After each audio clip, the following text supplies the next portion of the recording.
Graça e paz, meus irmãos. Sejam todos muito bem-vindos à nossa Escola Bíblica Discipuladora, aqui na Primeira Igreja Batista do IPS, em formato digital. Hoje, continuaremos o estudo sobre Jesus, vida e obra. Começamos na lição passada, essa nova revista, os próximos, agora, são 13 lições falando sobre a vida e a obra de Jesus, como nós dissemos, fundamentados, claro, nos 4 primeiros livros do Novo Testamento, os Evangelhos. Estudaremos basicamente sobre eles. Hoje, na lição passada, nós falamos sobre os 3 títulos de Jesus, 3 títulos, Jesus como Filho do Homem, Jesus como Filho de Davi, Jesus como Filho de Deus, 3 títulos que ele recebeu nas páginas do Novo Testamento. Hoje, nós traremos uma mensagem mais voltada para o ensino de Jesus, as palavras que Jesus deixou e a importância delas, por que e como foi feito isso. Antes de mais nada, vamos orar, entregar ao Senhor este tempo, agradecendo por tudo que Ele tem feito em nossa vida. Senhor Deus e Pai, nós agradecemos porque a Tua misericórdia é sobre nós, ela dura para sempre. Nós agradecemos pela Tua vinda, Senhor, como Filho de Deus, Filho de Davi, Filho do homem, que nos trouxe salvação, que nos trouxe bênção, que nos trouxe misericórdia. Pai, que nós possamos compreender aquilo que estudaremos nesse momento, possamos colocar em prática, possamos colocar em nosso coração, meditar e colocar em prática, para sermos cada vez mais melhores cristãos, pessoas, servos do Senhor e filhos de Deus. Obrigado por tudo, esteja conosco neste tempo, em nome de Jesus. Amém, amém. Então, faremos, como já disse, palavras de hoje, palavras marcantes. Hoje fala sobre o ministério, basicamente a lição de hoje vai falar sobre o ministério de ensino de Jesus. Jesus enquanto mestre, enquanto professor. E a gente for analisar, a gente teve, meus irmãos? Eu acho que todos nós, eu acho que você, meu irmão, minha irmã, a gente sempre tem um professor ou alguns professores que a gente guarda em nossos corações. A gente tem aqueles que por palavras, por forma de agir, por como agiu conosco, a gente guarda de algumas maneiras, guarda alguns desses professores. Eu faço até menção de alguns aqui da minha vida, aproveito para mencionar alguns.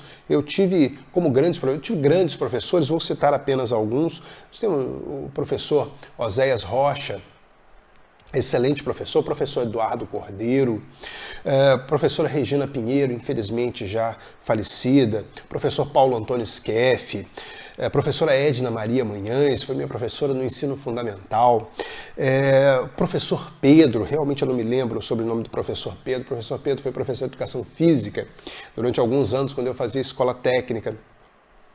Ali, na época era escola técnica, Hoje já é Instituto Federal Fluminense, na época era escola técnica. Foi meu professor, uma figura ímpar, um camarada assim, coração enorme, muito bacana. Eu não sei o sobrenome do Pedro, por quê? Porque a gente conhece Pedro como Pedro Paga 10. Paga 10 por quê? Fazia qualquer coisa assim, fazia alguma coisa errada, paga 10 aí, 10 flexões. Aí Pedro ficou a marca registrada dele, paga 10, uma pessoa assim excepcional. Mas dentre esses professores todos, eu gostaria de fazer uma menção honrosa, que é uma professora que eu tive na 7ª série, hoje o 8º ano do ensino fundamental, a professora Josileia Pessanha Tete, professora de biologia. Uma mulher muito forte, muito firme, mas que com palavras trouxe pra gente um conhecimento, e isso ficou uma professora assim, interessante, que me lembro a primeira aula da professora Josileia, que geralmente quando começava a gente perguntava, professor, deixa quantas matérias aqui, o caderno de 10 matérias, deixa quantas aqui para sua disciplina? Não, vocês não vão deixar não, compra um caderno desse só para minha disciplina. Ficou todo mundo assustado. Nós compramos um caderno de 10 matérias para a disciplina de biologia da 7ª série, e a gente escreveu o caderno quase todo, a gente escrevia muito nas aulas dela, mas ela assim, hoje o que eu me recordo sobre o corpo humano, que era o assunto desse período, são palavras dela, foi o que eu aprendi com ela. E ela nos passava sempre, naquele momento, nós éramos jovens, adolescentes, começando a adolescência, 12, 13 anos, e aprendendo, descobrindo muitas coisas, e ela estava ali nos ajudando também nesse processo. O tema dela, inclusive, envolvia muito essa questão, e ela de forma muito doce, sem constrangimento, nos passava todas essas informações, uma pessoa muito, muito querida, muito doce mesmo. E a gente vê que eu citei alguns professores aqui, fiz uma menção honrosa, mas eu sei que você, meu irmão, minha irmã, também pode pensar aí, vai lembrar de um professor, vai lembrar de uma professora que marcou a sua vida. Mas a gente vai falar hoje sobre o ministério de Jesus voltado para o ensino, porque Jesus foi o mestre por excelência. A gente vai ler e começar lendo a palavra, a gente vai ler em Marcos 1, 22. Evangelho segundo Marcos, capítulo 1, verso 22. E diz o seguinte a palavra de Deus: todos ficavam maravilhados com o seu ensino, porque ele ensinava como alguém que tem autoridade e não como os mestres da lei.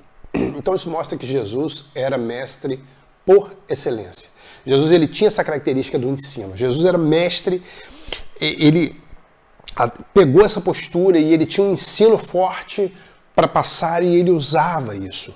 Ele tocou a alma das pessoas através do ensino, ele estimulou os que não tinham esperanças através do ensino, ele marcou a vida das pessoas através do ensino. E ele mudou a história através do ensino.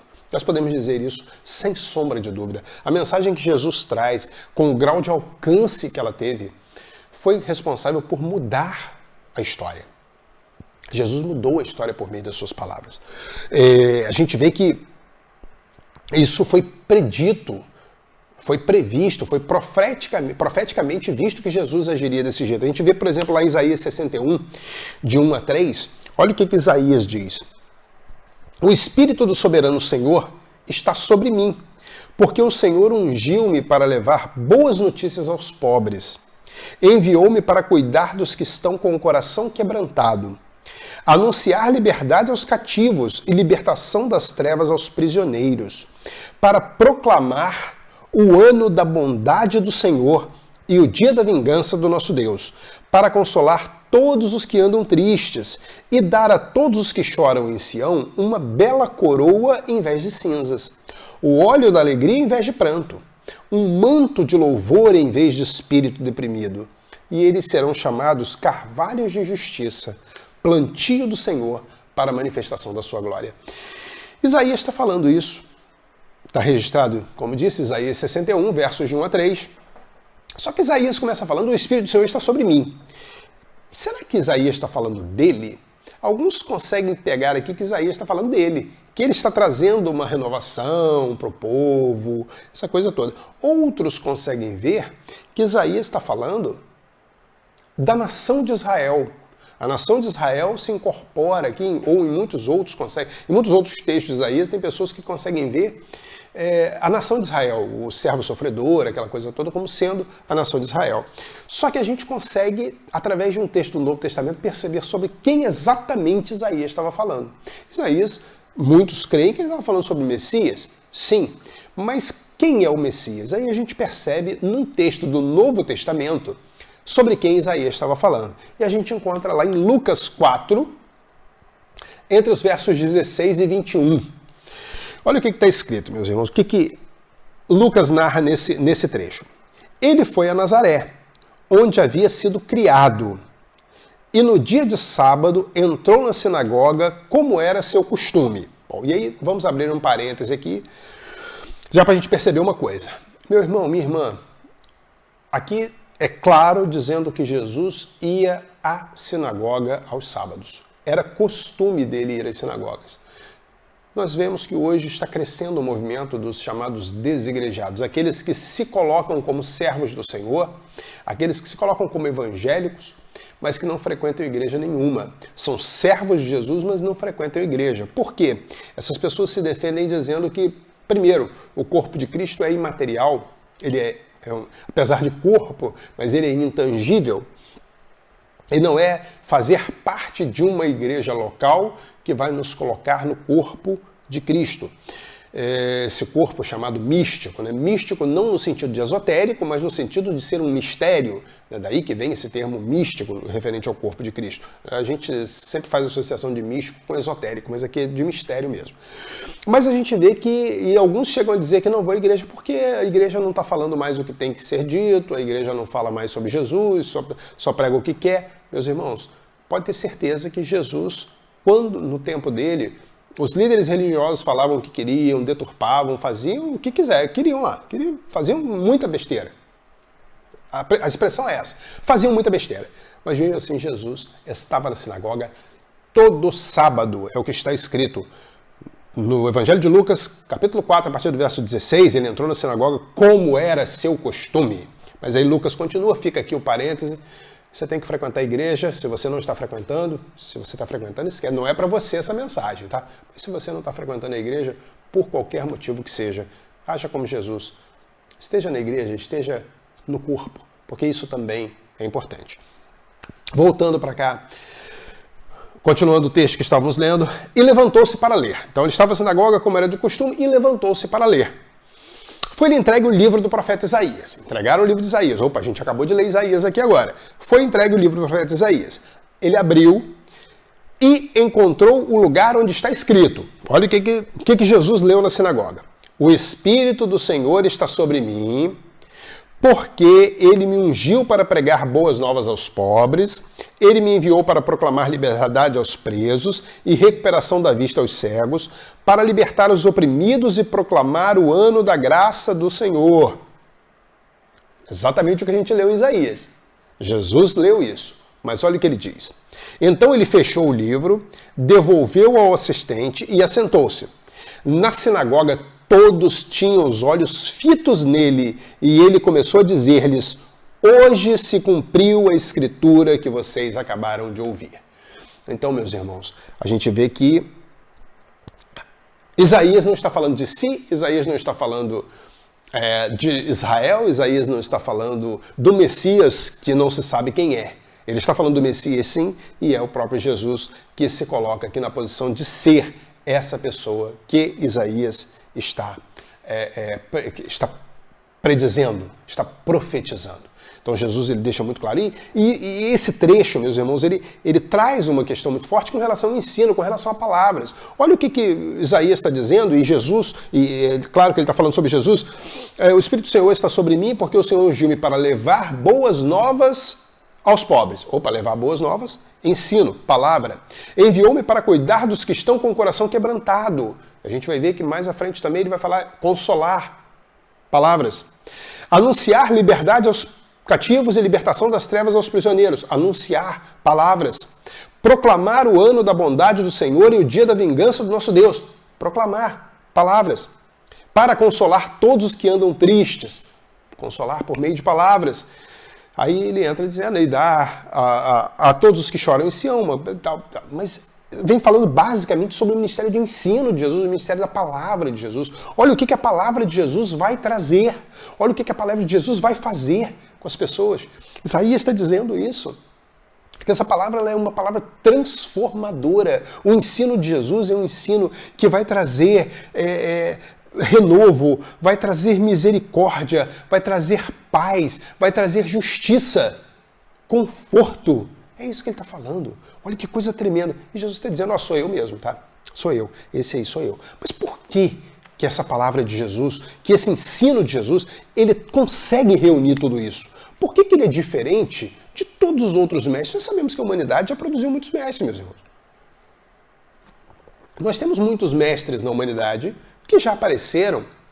A humanidade já teve, e muitos, nós temos que compreender que muitos tinham uma mensagem muito positiva, que merece ser estudada, merece ser compreendida.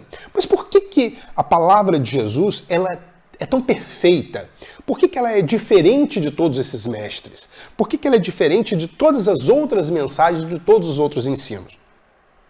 E a gente vai perceber que a palavra de Jesus ela tem essa característica, primeiro, e a gente vai entrar nos tópicos da nossa lição, e a gente vai, se você, meu irmão, minha irmã, está acompanhando a lição, se você não tem a lição, não tem a revista, volto a dizer,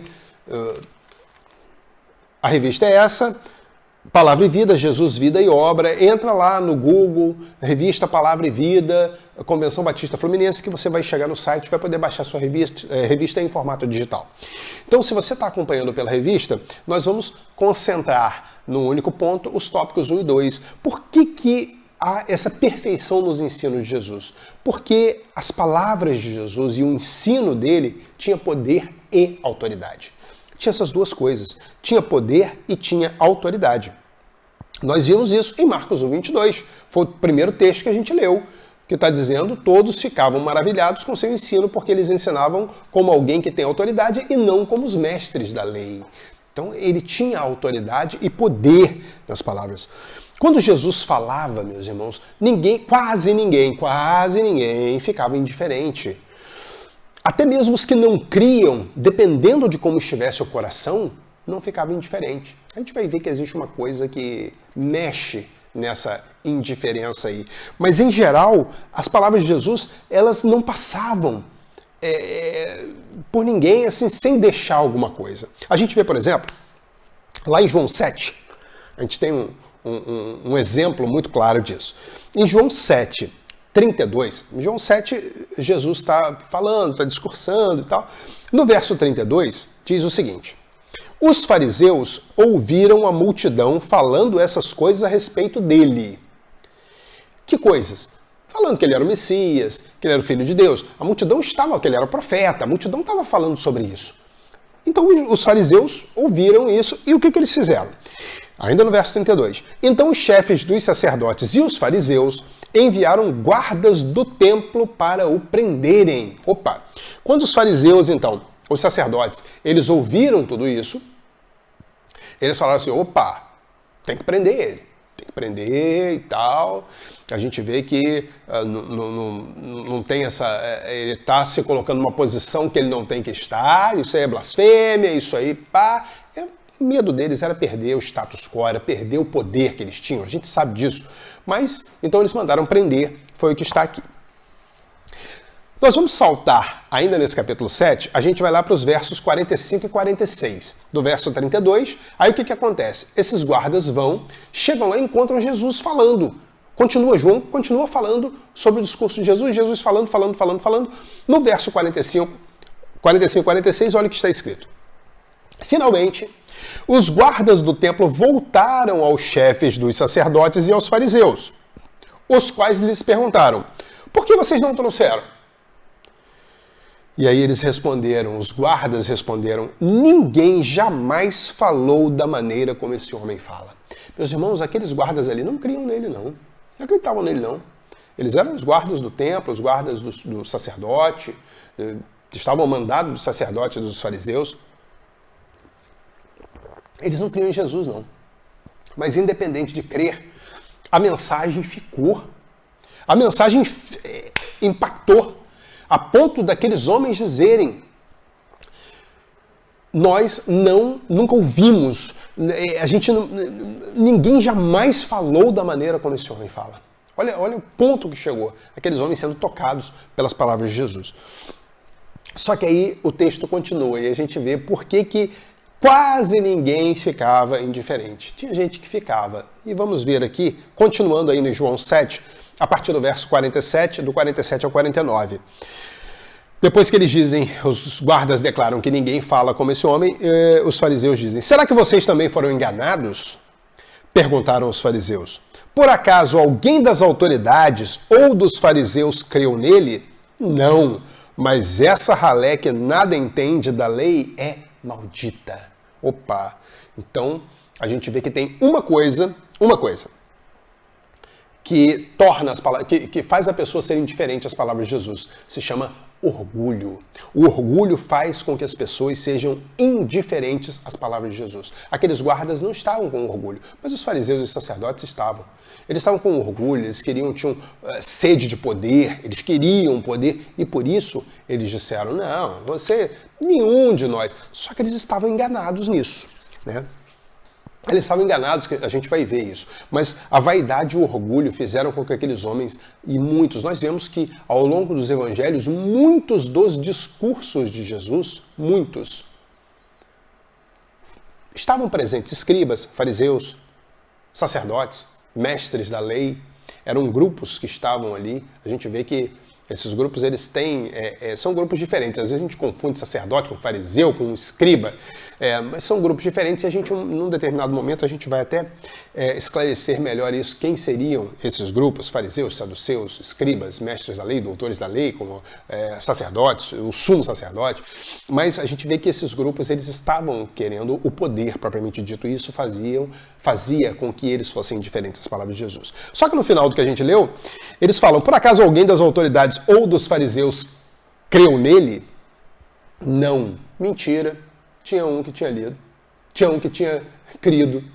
A gente vê que teve um homem, e se a gente continuar lendo o texto, está dizendo o seguinte, se a gente continuar lendo a partir do verso 50, Nicodemos vira e fala assim, olha, mas não é costume do nosso povo a gente condenar um homem sem ouvir, chama ele para a gente ouvir o que ele tem para dizer, poxa, a gente tem que fazer isso. Sabe o que respondem para ele? Ah, não, você está falando isso porque você é galileu igual a ele. Você está falando isso porque você é galileu igual a ele. E se você estudasse a palavra, se você estudasse as escrituras, eles falaram, nas entrelinhas eles estão falando isso, né, que Nicodemos não estava sabendo exatamente como é que eram as escrituras. Se você estudasse as escrituras, você vai ver que da Galileia não surgiu profeta nenhum. Nunca veio profeta da Galileia. Então você está defendendo só porque você é galileu igual a ele. E aí eles estão falando para Nicodemos, que é um fariseu que creu em Jesus. Porque se a gente for olhar no próprio Evangelho de João, João 3, 1 e 2, olha o que está escrito. Havia um fariseu chamado Nicodemos. Vejam que o que a gente leu antes está em João 7, aconteceu depois disso aqui.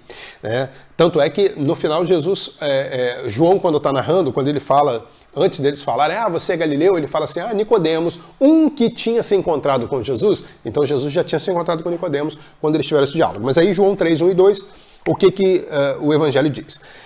Havia um fariseu chamado Nicodemos, uma autoridade entre os judeus.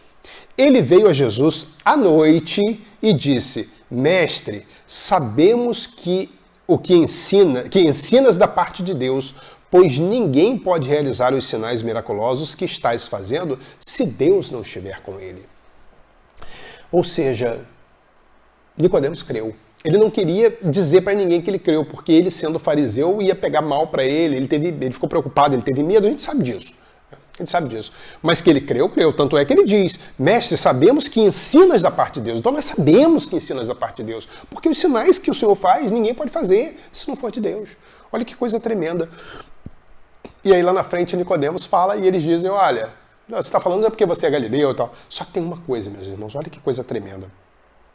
Aqueles homens, quando eles chamam a atenção de Nicodemos por ele tentar dizer, né, trazer Jesus e tal, e eles dizem para Nicodemos nas entrelinhas que Nicodemos não está ciente das profecias, não está ciente do que está escrito na Escritura, porque se ele tivesse ciência, ele saberia que não levantou profeta em Israel, profeta na Galileia, da Galileia não veio profeta. Eles estão esquecendo de uma coisa, eles estão esquecendo de Isaías, capítulo 9.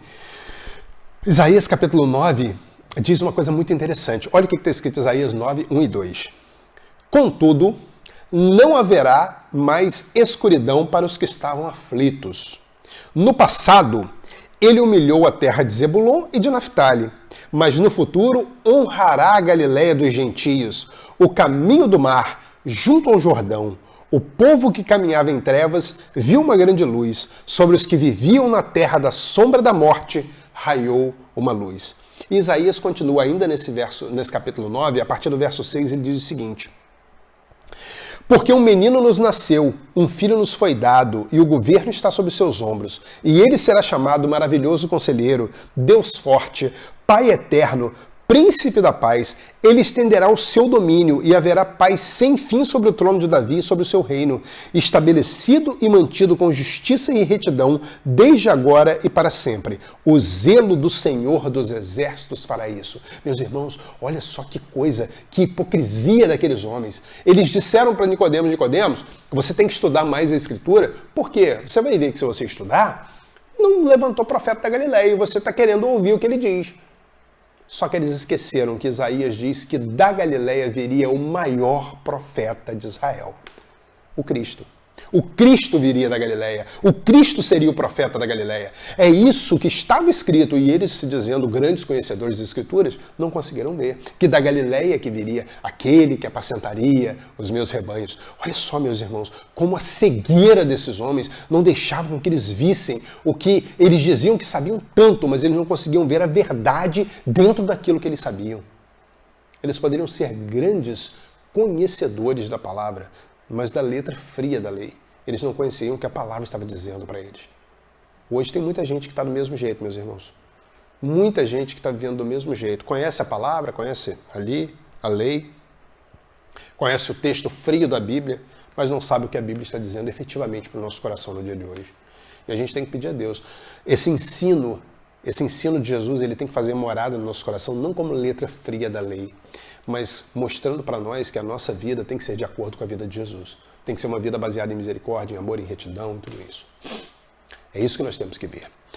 Mas nós estávamos justamente falando sobre da onde que vem esse poder e essa autoridade de Jesus. Nós entramos falando sobre os fariseus, sobre essa discussão.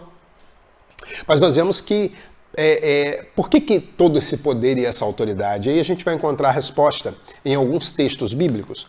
Em João 7, 16 e 18, existe a primeira resposta que temos com relação ao poder e autoridade. Por que o poder e a autoridade do ensino de Jesus é tão diferente, ou porque o ensino de Jesus é tão diferente dos outros ensinos de outros mestres que já passaram pelo mundo? João 7, 16 e 18, Jesus mesmo responde: o meu ensino não é de mim mesmo, vem daquele que me enviou.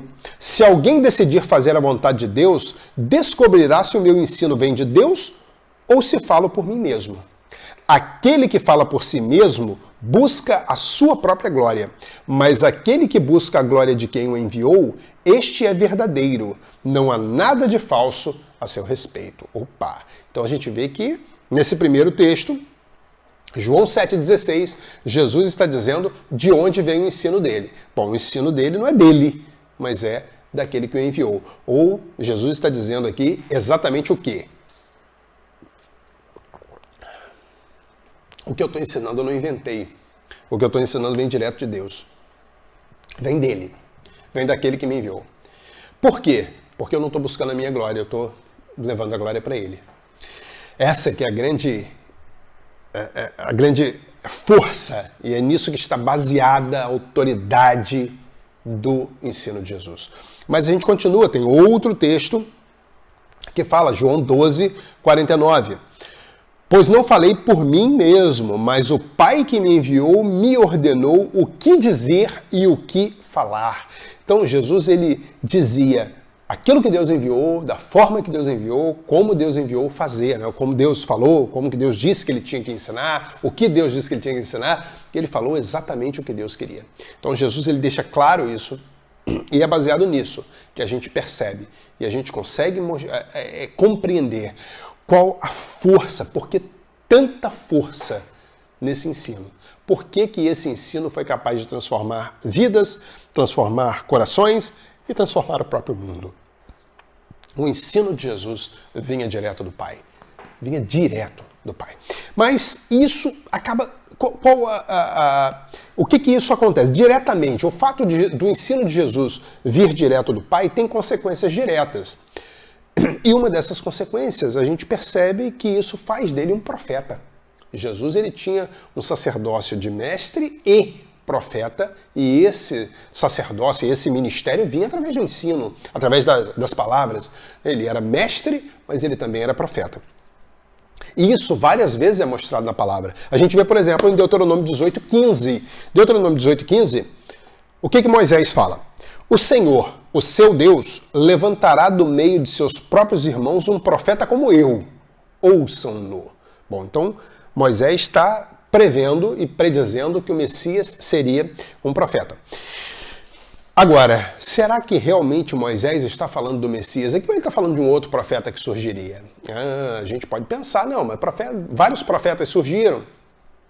Talvez Moisés estivesse falando de um outro. A resposta para isso, a Bíblia vai explicar a própria Bíblia. Meu irmão, minha irmã, toda vez que a gente estiver lendo a Bíblia, as respostas que a gente quiser da Bíblia, a gente tem que procurar na própria Bíblia. Se a gente quer uma resposta, a gente vai na própria Bíblia. A Bíblia explica a Bíblia. Basicamente, a gente tem que entender isso. A Bíblia que vai explicar a Bíblia. Então, onde que a gente vai encontrar a resposta para isso? Será que Moisés está falando de algum outro profeta ou é do Messias? A gente encontra isso em Atos 3, de 18 a 24. A resposta está ali. Olha o que está escrito. Mas foi assim que Deus cumpriu o que tinha predito por todos os profetas, dizendo que o seu Cristo haveria de sofrer. Isso aqui está sendo respondido para os judeus, para os sacerdotes. Arrependam-se, pois, e voltem-se para Deus, para que os seus pecados sejam cancelados, para que venham tempos de descanso da parte do Senhor, e ele mande o Cristo, o qual lhes foi designado, Jesus. É necessário que ele permaneça no céu até que chegue o tempo em que Deus restaurará todas as coisas, como falou há muito tempo por meio dos seus santos profetas. Pois disse Moisés, o Senhor Deus lhes levantará dentre seus irmãos um profeta como eu, ouçam-no em tudo o que ele lhes disser. Quem não ouvir esse profeta será eliminado no meio do seu povo. De fato, todos os profetas, de Samuel em diante, um por um, falaram e predisseram esses dias. Bom, Atos está então corroborando e afirmando as palavras de Moisés estavam se referindo a Jesus. A gente vê de forma muito clara aqui, inequívoca, de que as palavras de Moisés apontavam diretamente para Jesus, para o Messias. A gente vê justamente isso acontecendo aqui em Atos. As profecias se cumprindo, as profecias do Antigo Testamento. Jesus virá, não é voltará, Jesus virá. E aqui a gente vê a profecia se cumprindo. Mas a gente vê que o fato de Jesus, essa questão dele se colocar como profeta, ou a questão dele ser profeta por meio do seu ensino que vem direto de Deus, as pessoas percebiam isso também. A gente vai ver em alguns textos. A gente vê, por exemplo, em Mateus 7, 28 e 29, finalzinho do Sermão do Monte, lembrando que nós na nossa próxima lição, na semana que vem, a gente vai falar exatamente sobre o Sermão do Monte, mas analisando isso, a gente vai ver que quando termina o Sermão do Monte, Mateus 7, 28 e 29, o que acontece? Quando Jesus acabou de dizer essas coisas, as multidões estavam maravilhadas com o seu ensino, porque ele as ensinava como quem tem autoridade e não como os mestres da lei. E aí a gente vê que existia uma autoridade ali, porque a mensagem que ele trazia era direta de Deus, mas a gente também via, meus irmãos, a essa altura que a gente vê que Jesus, se a gente olhar o capítulo 4 de Mateus, aqui é o capítulo 7, porque os capítulos 5, 6 e 7 são o Sermão do Monte, no capítulo 4 Jesus já começa operando sinais, operando milagres, e é como se Jesus chamasse a atenção para si e ali começasse então a ensinar. Ele chama a atenção por meio de sinais, por meio de milagres, por meio de maravilhas, e ali ele começa o seu ministério, que ele curava, ele ensinava e ele pregava, né, o chamado tríplice ministério de Jesus. Curar, ensinar e pregar. Mateus fala isso, inclusive. A gente vê que ele chama a atenção e ele começa a ensinar. E nessa altura a gente pode perceber que o povo já olhava para Jesus e via assim, olha, essa autoridade também vem porque ele vive o que ele prega. Olha só que coisa interessante, meus irmãos. Ele vive o que ele prega. Se a gente for pegar, por exemplo, e eles continuam dizendo, né, ele vive e não como os mestres da lei. Vou pegar aqui Mateus 23, vamos achar um texto aqui. Mateus capítulo 23, tem Jesus sendo muito amiguinho dos fariseus, ele dá uma mensagem de muito carinho para os fariseus aqui. Ele vem dizendo para os fariseus o seguinte, em Mateus 23, olha que mensagem carinhosa que Jesus deixa. Então Jesus disse à multidão e aos seus discípulos, os mestres da lei e os fariseus se assentam na cadeira de Moisés, obedeçam-lhes e façam tudo o que eles lhes dizem, mas não façam o que eles fazem, pois não praticam o que pregam. E aí ele continua, né? Que é só o início dessa mensagem carinhosa que Jesus vem mostrando. Ele começa dizendo isso. Ele diz, olha, tudo que eles disserem para vocês podem cumprir, porque o que eles dizem está na lei, mas não faz o que eles fazem, não. Porque são hipócritas. E aí ele continua falando, e ai de vós, mestres da lei, fariseus, e ele entra, esse capítulo 23 de Mateus, dá uma lida com calma depois, meus irmãos, que vou dizer uma coisa para vocês. A gente lê esse capítulo 23 de Mateus aqui, parece que a gente está vendo algumas figuras que estão hoje no cenário evangélico brasileiro. Parece que é dito para algumas pessoas isso aqui. Então, mas não vamos levantar nome nenhum aqui não, meu irmão. E se por acaso você perceber alguma coisa, ore para essa pessoa, tá? Não passa adiante não, ora, porque é isso que a gente tem que fazer. Então, o fariseu, Jesus diz que o fariseu é hipócrita, porque ele vive o que ele não prega, e ele prega o que ele não vive. Jesus não, Jesus ele vivia aquilo que ele pregava, e por isso também há uma base de autoridade nisso aí. A autoridade ela é profunda nisso aí. A gente vê que Jesus ainda como o seu ministério profético, e aí nós paramos para ler esse texto justamente para mostrar essa diferença entre a autoridade de Jesus como profeta e a autoridade dos fariseus, que não era nenhuma porque eles não viviam aquilo, mas Jesus mesmo, ele se colocava, ele fala de si mesmo como profeta. A gente vê, por exemplo, em Lucas 13:33, que Jesus diz o seguinte: mas preciso prosseguir hoje, amanhã e depois de amanhã, pois certamente nenhum profeta deve morrer fora de Jerusalém. Claro que ele já está fazendo alusão aqui ao que ele vai sofrer, ao que ele vai passar. Então ele está falando, nenhum profeta vai morrer fora de Jerusalém, e ele está falando sobre si mesmo. É claro que a gente vê que Jesus, como profeta, ele também basa, é claro que isso está diretamente ao ensino que ele traz. O ensino que ele traz mostra que ele é profeta, o ensino que vem diretamente do Pai, é isso que a gente viu. E a gente vê que Jesus, como profeta, ele também é responsável por fazer profecias temporais. Porque existem basicamente dois tipos de profecias, né, meus irmãos? Nós podemos perceber a profecia como sendo uma interpretação daquilo que foi dito. Isso também é o ato do profeta. O profeta pode ser um intérprete. Hoje, por exemplo, nós podemos dizer que os pastores, por exemplo, quando estão pregando a palavra, eles estão trazendo uma interpretação através da iluminação do Espírito Santo, eles estão trazendo uma interpretação e uma aplicação da palavra de Deus para a nossa vida, que isso também é um ministério profético. Então, o ensino propriamente dito da Escritura, onde você vai mostrando para as pessoas o que a Escritura está dizendo, também faz parte do ministério profético. Isso também estava no ministério de Jesus. Porém, Jesus também traz um ministério profético temporal, aquele ministério profético onde ele mostra no tempo coisas que irão acontecer no futuro. Isso também Jesus fez. A gente vê, por exemplo, em Lucas 19:41-44, Jesus diz o seguinte, Lucas diz o seguinte, né? Quando se aproximou e viu a cidade, Jesus chorou sobre ela e disse, Jerusalém, né? Quando se aproximou da cidade, a cidade é Jerusalém. Jesus chorou sobre ela e disse, se você compreendesse neste dia, sim, você também, o que traz a paz. Mas agora isto está oculto aos seus olhos. Virão dias em que os seus inimigos construirão trincheiras contra você e a rodearão e a cercarão de todos os lados. Também a lançarão por terra, você e os seus filhos. Não deixarão pedra sobre pedra, porque você não reconheceu o tempo em que Deus a visitaria. Jesus aqui está, o lamento sobre Jerusalém. Ele está em outro evangelista de Jerusalém, Jerusalém, tu que matas teus profetas. Quantas vezes quis eu te arrebanhar como a galinha arrebanha seus pintinhos. A gente vê que Jesus ele faz um lamento e aqui ele está trazendo uma profecia sobre Jerusalém, sobre a destruição de Jerusalém, que acaba acontecendo alguns anos depois, aproximadamente no ano 70 depois de Cristo, Jerusalém é tomada, ela é derrubada, os muros são fendidos, o exército romano, depois de uma rebelião, o exército romano entra, destrói o templo, destrói tudo. E é assim um terror e um pavor muito grande, e Jesus já estava prevendo essa situação. Situação essa que ele também previu em outros discursos que ele fez. Nós vemos em Mateus 24, Marcos 13, Lucas 21,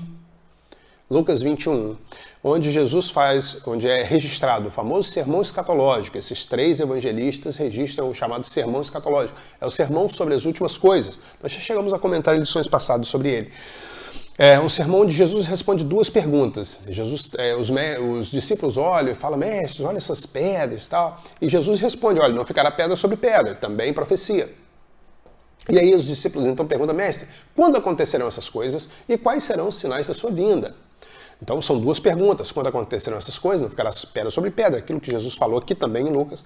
E quais serão os sinais da sua vinda, ou seja, da sua volta, o que vai acontecer? E Jesus então começa um discurso, onde ele começa relatando uma série de situações que acontecerão. Um sermão extremamente profético e uma profecia temporal, uma profecia do futuro. Então Jesus, como profeta, ele também traz essa característica de apontar e mostrar coisas que acontecerão, apesar desse não ser o foco do ministério dele. Ele traz esse ensino, sim, ele mostra esse ensino, sim, claro, ele precisa, mas o ensino fundamental dele é aquele para o tempo presente. Para o tempo presente. Ele deixa o alerta para o futuro, mas a gente tem que se preocupar com o presente. Não adianta a gente viver num tempo onde a gente não está. Não adianta a gente querer fazer isso. Então Jesus, ele vem trazendo sobre isso. E aí, a partir daí, o povo começa a enxergar Jesus como profeta também. Através dos seus ensinos, dessa autoridade, dessa palavra poderosa, o povo começa a compreender Jesus como profeta. A gente vê, por exemplo, em Mateus 21, 10 e 11, e Mateus registra o seguinte: quando Jesus entrou em Jerusalém, toda a cidade ficou agitada e perguntava: quem é este? E a multidão respondia: este é Jesus, o profeta de Nazaré da Galileia. Opa, então Jesus já começa a ser visto pela própria multidão, pelo povo, como profeta. A gente ainda vê em Lucas 7,16. Lucas registra o seguinte: todos ficaram cheios de temor e louvavam a Deus. E aí eles diziam: um grande profeta se levantou entre nós. Deus interveio em favor do seu povo. Opa, um grande profeta se levantou entre nós e Deus interveio em favor do seu povo. João 9,17, temos mais um registro. Tornaram, pois, a perguntar ao cego. Esse trecho aqui, essa passagem de João 9 é uma passagem muito interessante, que é quando Jesus cura um cego fazendo lodo, né, e esfregando nos olhos dele. A gente vai até falar um pouco melhor sobre isso depois. Ainda nessa lição, nós voltaremos a esse texto, mas nesse momento aqui em João 9,17, tornaram, pois, a perguntar ao cego: que diz você a respeito dele? Foram os seus olhos que ele abriu. E o homem respondeu: ele é um profeta. Olha, ele é um profeta. Então, o povo começa a perceber Jesus como profeta e começa a divulgar Jesus como profeta, fruto do ensino dele, dos sinais, das maravilhas, da autoridade que Jesus tinha. E essa autoridade, ela se revelava nos mais diversos aspectos e nos mais diversos meios. Por exemplo, Jesus tinha autoridade sobre a natureza. Se a gente pegar, por exemplo, Mateus 8,24. Mateus 8,24, texto famoso, quando Jesus acalma a tempestade. Jesus está dormindo na beira de um barco, lá no fundo de um barco, começa uma tempestade, Jesus não acorda e eu digo para os irmãos: que sono é esse? Né? A tempestade começa, e nessa tempestade existem marinheiros experientes dizendo: a gente vai afundar. E olha que marinheiro experiente dizendo que vai afundar é porque realmente está muito ruim. Os caras viviam do mar e eles falaram isso. É igual quando você está no avião, de repente, aí começam umas turbulênciazinhas, tal, e pá, aí o piloto fala assim: olha, pessoal, tripulação, senta e afivela o cinto. Olha, porque o troço está ruim. Porque o avião fica de cabeça para baixo e aquele pessoal tá andando ali, tá? O negócio. Quando eles têm que sentar e afivelar o cinto é porque tá ficando ruim mesmo, tá? E é exatamente essa situação. E Jesus está lá dormindo. Eu creio, meus irmãos, tem gente que... Fica mais um parênteses aqui. Tem gente que diz que Jesus ele dorme aqui porque ele tinha uma confiança tão grande em Deus que ele dormia tranquilamente. Porque a tempestade não o afligia, porque ele sabia que não ia acontecer nada. Realmente eu sei que Jesus tinha uma fé profunda no Pai. Mas eu vou dizer, eu creio que ele era muito cansado muito, muito. Porque se a gente olhar o capítulo 8 de Mateus, que é onde está registrado, a gente vai ver que o capítulo 8, ele está descendo do monte. E pelo que Mateus narra, essas coisas vão acontecendo na mesma sequência. Não é assim, dias diferentes. Parece que está tudo acontecendo uma coisa depois da outra. Ele desce da montanha, então as multidões seguiram ele, um leproso pede para curá-lo, ele cura, ele entra em Cafarnaum, aí um centurião pede ajuda para um servo, Jesus diz então que vai curar, ele continua a partir dali e... ele entra na casa de Pedro, cura a sogra de Pedro, e aí ele sai dali e começam vendo as situações e as multidões começam apertando ele. E chega uma hora, então, depois de tudo isso, e depois de todas essas situações, ele ainda sai dali, vem o escriba, fala com ele, mestre, eu vou te seguir onde quiser e tal. E tem uma hora que quando a multidão aperta, ele fala assim, vamos atravessar o mar. E aí ele entra no barco. Quando ele entra no barco e começa atravessando, ele dorme e apaga. Ele está muito cansado. Eu particularmente entendo que ele estava muito cansado. Tanto é que quando chamam ele, ele vai. E a gente vê, voltando aqui para a autoridade, que é o ponto, né, que a gente está trabalhando, a gente vê que a autoridade de Jesus ela se manifesta sobre a natureza. A autoridade dele está sobre a natureza. Tanto é que ao final, se a gente olhar, ele diz, quem é esse que até o vento e o mar obedecem? Né? Olha que coisa tremenda. Jesus também tem autoridade e poder por meio das palavras sobre os demônios. A gente vê isso continuando nesse próprio texto de Mateus 8, a partir do verso 28, a gente vê que Jesus chega, quando ele atravessa o mar, ele chega em Gadara, e lá ele encontra um homem endemoniado e ele expulsa esse demônio. E aí todos ficam admirados e diziam uns aos outros, que palavra é esta? Até os espíritos imundos ele dá ordem com autoridade e poder e eles saem. Então, Jesus ele está agindo, né? Ele está, por meio da sua palavra, por meio da sua autoridade, ele está agindo e expulsando demônios. Já vimos que essa autoridade dele, ele tinha autoridade também para curar, e ele curava perto. A gente vê curas que Jesus faz o tempo todo, e a gente volta em João 9, é interessante, Jesus curando perto, né? Jesus curando pessoalmente as pessoas. João 9 é um texto muito, muito agradável, que o cego vem, Jesus faz um lodo, passa nos olhos dele, diz assim, vai lá no tanque Siloé, se lava, e você vai ser curado. Ele vai lá, se lava, e diante dessa manifestação do poder de Deus, da autoridade de Jesus, Jesus começa ali, o texto começa com os discípulos perguntando, quem pecou esse ou seus pais para que ele nascesse desse jeito? Não, nem ele, nem seus pais, ninguém pecou, ele está assim, ele nasceu assim, para que se revelasse a glória de Deus. E aí Jesus cura, e começa uma discussão entre os judeus, entre os doutores da lei, sobre se é lícito curar no sábado. E Jesus curou esse homem ali, pessoalmente, ele vai lá, faz tudo isso, e começa essa discussão, começa todo esse problema, esse homem é chamado, os pais dele são chamados, e chega uma hora que esse homem vira e fala assim, olha, os fariseus, você foi curado por ele, mas esse homem não é de Deus, porque ele cura no sábado. Aí ele vira e fala assim, olha só, se ele é de Deus, eu não sei. Se ele cura no sábado, eu não sei. Se pode curar no sábado, eu não sei de nada disso. A única coisa que eu sei é que eu era cego e agora eu vejo. Meus irmãos, a simplicidade do Evangelho. O pessoal discutindo os meandres, os pormenores, e não conseguem perceber que ali na frente deles tinha um homem que era cego e estava enxergando. E essa é a simplicidade, esses detalhes. O cego falou, isso aí não me importa. O que me importa é que eu era cego e agora eu vejo. Estou vendo tudo. Tá? Isso é tremendo. Jesus cura, e aí a gente vê que Jesus cura presencialmente, mas Jesus também cura à distância. A gente vê em Mateus 8, esse Mateus 8 que a gente leu agora. A partir do verso 5, nós conhecemos a história. Jesus, quando entra em Cafarnaum, um centurião vem e diz assim, mestre, meu servo, não, eu vou lá na sua casa. Não, mestre, não precisa. Porque eu também sou um homem sujeito à autoridade, eu também tenho um homem sob minhas ordens, e eu digo a um vai, ele vai, eu digo a outro vem, ele vem. Então, Jesus olha e fala assim, gente, que fé, né? Que fé profunda. Beleza, vai, que o que você pediu está feito. Então, Jesus curou a distância também. Olha, Jesus ele não estava preso ao espaço físico, geográfico, para efetuar e para fazer cumprir a sua autoridade. Não existia isso. E por quê? Aí entra a questão. Por que essa perfeição nos ensinos de Jesus? A gente viu que era um ensino que trazia autoridade, tudo, e era perfeito, porque se baseava na palavra do próprio Deus e porque trazia esperança. Meus irmãos, a palavra de Jesus trazia uma esperança tremenda aos seus ouvintes. As pessoas eram modificadas, aqueles que não eram orgulhosos o suficientes, porque era uma palavra de esperança, era uma palavra viva, para um povo que precisava dessa esperança, para um povo que estava numa dominação política imperial, estava numa dominação religiosa. Aquele povo precisava de um alento. E a gente vê de forma muito clara, é o que o nosso autor traz na lição, João 8, a história da mulher adúltera. E nós não vamos entrar aqui no mérito desse texto em particular, meu irmão, minha irmã.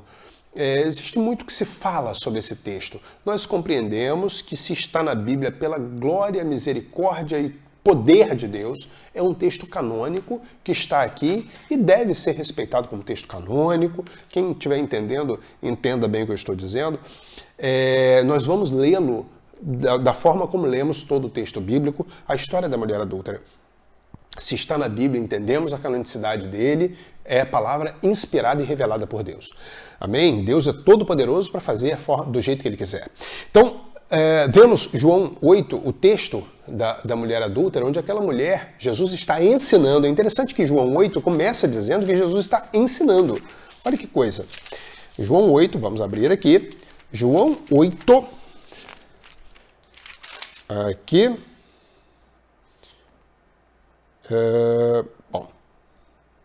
Aqui. Ao amanhecer, ele apareceu novamente no templo, onde todo o povo se reuniu ao seu redor, e ele se assentou para ensiná-lo. Os mestres da lei e os fariseus trouxeram uma mulher surpreendida em adultério. Então, ele estava ensinando e trouxeram uma mulher que foi surpreendida em adultério. O interessante, meus irmãos, é que em Levítico 20:10 fala sobre isso.